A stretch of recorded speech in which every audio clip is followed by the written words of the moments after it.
Good morning, South Rock. We're looking this morning at Acts 9:32 through 43, and probably a passage that you maybe have bounced around before, heard messages out of this, but it's speaking about Peter and as he traveled and represented the kingdom of God and how God worked through him.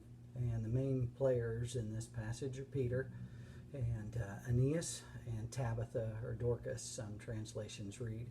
It says that Peter was visiting the believers, and there amongst them was Aeneas, who had been bedridden for 8 years. Can you even imagine what it would be like to be immobile for 8 years? I know maybe a few of you listening this morning or watching can imagine that kind of chronic pain and discomfort. But God moved in a powerful way through Peter, and Aeneas was restored to full and active health. And then just a few verses later, Tabitha, or Dorcas, has died.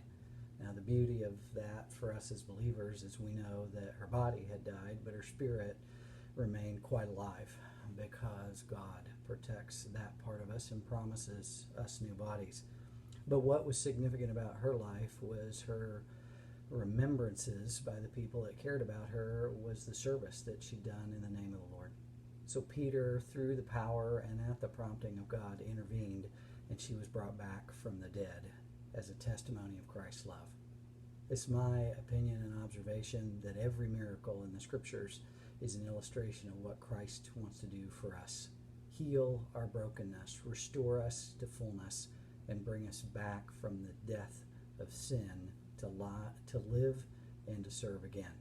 So maybe ask yourself today, where am I stuck, and where am I bedridden, and what would it be like to live fully alive? Love you, South Rock.